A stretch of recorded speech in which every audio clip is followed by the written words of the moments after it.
The closer the peace talks, the more stormy Russia is. More and more often the Ukrainian word, zrada, sounds over the swamps. No matter how the Kremlin tries to present the future peace as the greatest victory in history, the cotton wool population, fed on Skobiva's milk, perceives this as the greatest shame of Russia. It is clear that we are approaching a very dangerous, once again, moment in our history. Yes, some kind of ceasefire will be signed, then obviously a truce.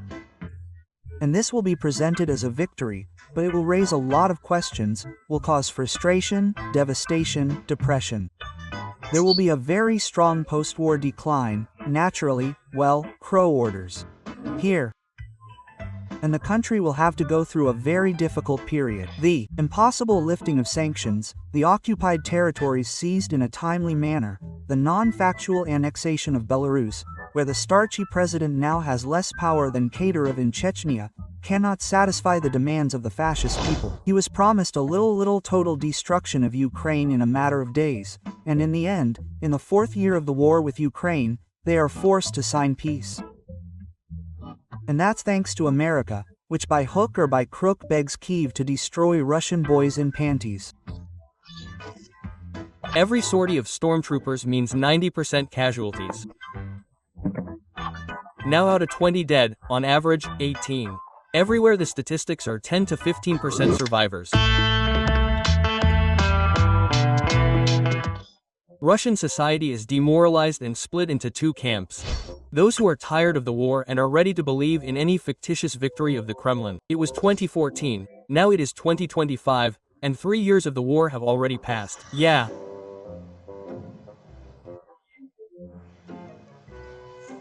And well, what are your feelings now?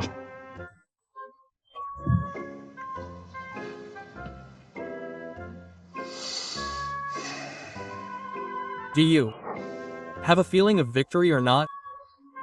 Not yet. No. Do you have a feeling that this victory will happen?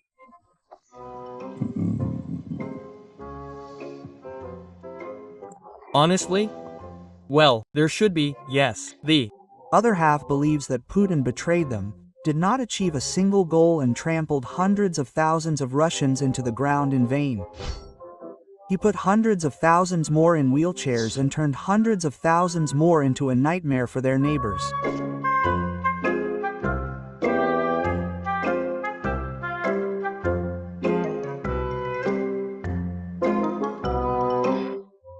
For the Zetniks, peace is a crushing defeat, because instead of denazification, they got the most consolidated Ukrainian nation in history. There are people living who are waiting for us. Where did you get that from? Because I know. Seriously? And how do they manifest themselves? How do their expectations manifest themselves? Here, everyone knows that there are those who communicate and it is not the same as here. Because they speak Russian, they are not Russian. These are people, well, as you say, yes, they have become Banderites, that is, yes, maybe they have preserved the language there, they have preserved something else there, but they have no historical memory, they do not have our civilizational meanings. In Kherson, for example, they slashed the tires on my car. Instead of demilitarization, Ukraine now has one of the strongest and most advanced armies in the world. Everything turned out a little bit wrong. A little bit wrong after 3 years. Sviatoslav, and what is the enemy's main advantage over ours? In the technical part? Of course, first of all, perhaps, it makes sense to note the UAV component, and not only the saturation with drones themselves, but also the organizational structure. And instead of a pro-Kremlin puppet government, only a bloodthirsty government in exile. So let's be realistic. Let's see that now we will open, so to speak, the political map of Ukraine. Let's see if there is at least one political force there, the one operating among those operating today, which puts friendship with Russia as its slogan. No, they are like that. Propaganda, of course, tries to pretend that everything was planned this way, that they never intended to seize Ukraine and that the genius plan was to heroically fail to carry out this plan. I personally believe that we don't need Ukraine in our composition, because Ukraine will only destroy us. In no case should Ukraine be part of our, as they say, our empire again. God forbid it ends even worse. Listen, why do we need it? Now it turns out that they fought for more than 3 years to liberate the Kursk region. Now they are trying to pass it off as that very great victory. They even dressed a man who looks like Putin in the uniform of a Pyatarachka security guard and brought him to take part in the victory parade in the Kursk region. Well, you understand how much the Kremlin ghouls' appetites have diminished. He wanted to reach Lvov, but in the end, with the help of North Korea, he has been unable to liberate his own region for 7 months. This is some kind of disgrace. Such a magnificent Victoria can only be sold to a single-celled amoeba. And then she would ask a logical question. And what benefit does Russia get from this victory? All that Moscow can get as a result of the end of this war is temporarily occupied territories that no one will ever recognize and which sooner or later will have to be returned. It will be one huge DPR, from which almost all the people have left, and those who remained hate Russia with a passion. Another big group of actors who are also not paid a salary, who are humiliated. The city of Donetsk, a city of miners.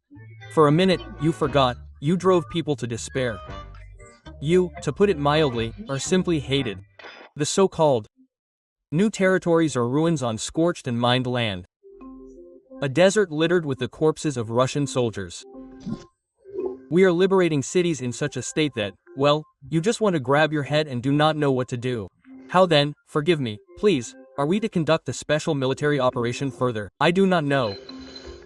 I do not know. Friends, we are right in the center of Marinka. Judging by the destruction, there was very fierce, intense fighting here.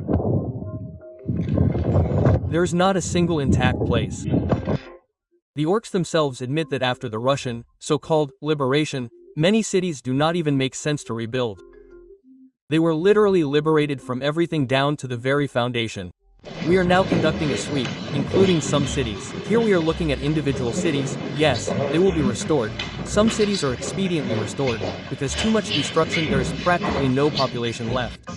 In the city, all 25 remaining people and an escort, as it turned out, fellow countrymen are already waiting for us. In general, there were about 25,000 in the city. 25,000. Now 25 people remain. Yes.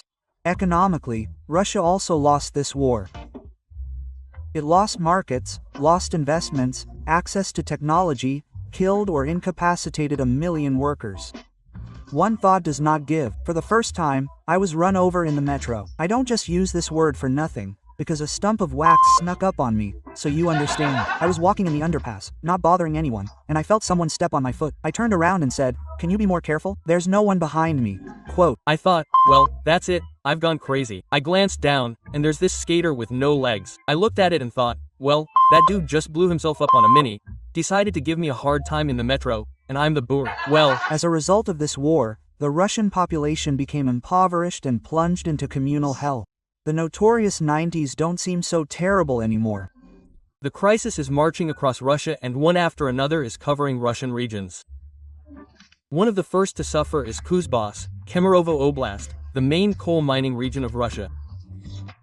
The headlines from there lately are simply apocalyptic, there's no other way to put it. Everything is bad, production is falling.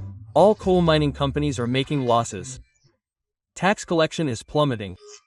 The authorities are talking about some kind of incredible crisis on a historical scale. And it will only get worse. No matter what peace they conclude, all sanctions will not be lifted until Russia returns the captured territories. Therefore, nothing can stop the death of the Russian economy. Perhaps, only the death of the pale scaly winged one. Sounds good. And now, against the backdrop of all this, a real massacre has unfolded in the Russian information space. Pro-Kremlin buffoons have furiously attacked the whining Z-patriots, and they, in turn, are calling for the treacherous regime to be shaken. These are insane people. They either did not know, or pretended not to know, the state of the Russian army, that it is an army that fights on donkeys with tapiks. These are field telephones from the Great Patriotic War. We are still fighting with them. And this army was going to take Kyiv in 3 days. Let's raise an eyebrow, as the propagandists on Russian television said. But for some reason the Russian army leadership and the country's political leadership did not know about this. That's why they entered the Kyiv region in columns. These columns were simply torn to pieces. The Kremlin understands that a truce under such conditions is humiliating and can cause a wave of indignation that will destroy Putin's regime. And the greatest danger comes from yesterday's devoted followers, imperialists, chauvinists and adherents of the orthodox hammer and sickle. Who are you? All these riflemen, Gherkins, Guborevs, Pedals, all these Mantians. Who are you to say anything here, to tell us what Vladimir Vladimirovich Putin, the Ministry of Defense and all the rest should be like? Who are you? I think that they all need to get ready now. All these people in this net, they know all this. And let him take a closer look at all this patriotic literary punk.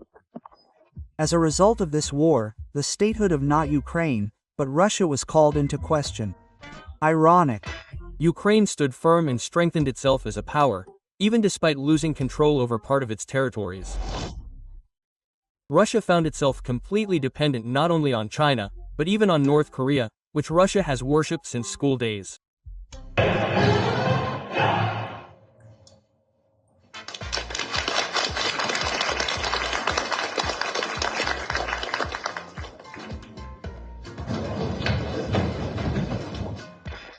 Separatist sentiments are growing in Russian regions and republics, especially against the backdrop of great losses and poverty. People do not understand why Moscow is sending their men to die. Our president, governor, mayor, look at what you have forced us to do. Animals live better in packs than people in this garbage dump. Damn, tell me, would you allow your relatives to live in this? You are walking through some land somewhere, conquering something, protecting someone there, but who will essentially protect us, these people? Who will come and protect them from this? In order to stay in power, the Moscow regime urgently needs a scapegoat to blame for the shameful, humiliating victory. There are several candidates.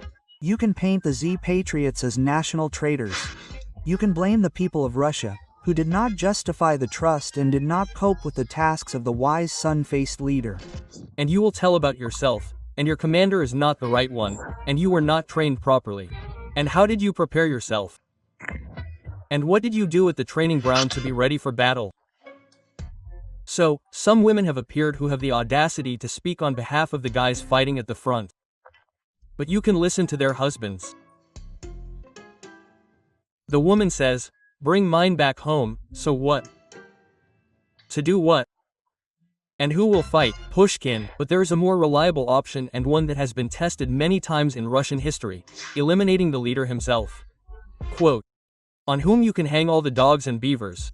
Previously, TV used to say, "No Putin, no Russia," and now it will announce, "No Putin, no problem." And everyone will be happy. Hooray! That's right. The devil from the gateway will either disappear or be replaced by a more compliant Chinese copy. They say that this is exactly what was tested in the Kursk region, too.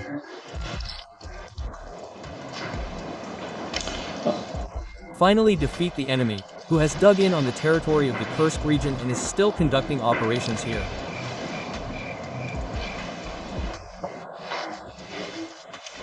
Of course, the Kremlin still has the option of waging war to the end.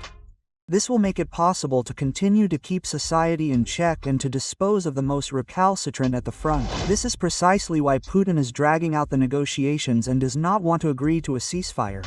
This is precisely why his propaganda is whipping up military hysteria. Lyuba. We asked for negotiations. No, by the way, this is their initiative. And why did you decide that this is beneficial to us? Well, what? That a normal resolution of the conflict is obviously beneficial. No, wait a minute. Why do we need it? We still have Odessa, Nikolaev, and even before Transnistria. I still need to go to Lombardy.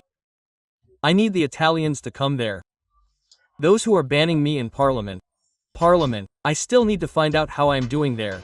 I have a lot of extremely. Russia has found itself in zugzwang. And a truce is a defeat, and continuing the war is a delayed defeat, only more severe. This is the result of the SVO, which, as we know, is going according to plan according to the schedule of destruction of Russia.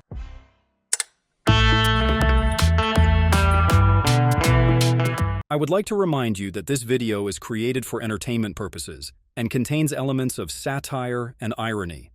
All facts and events are presented in a hyperbolized or exaggerated form to convey a comedic or dramatic effect. Our goal is not to mislead, but to highlight humor. Please take it with a smile.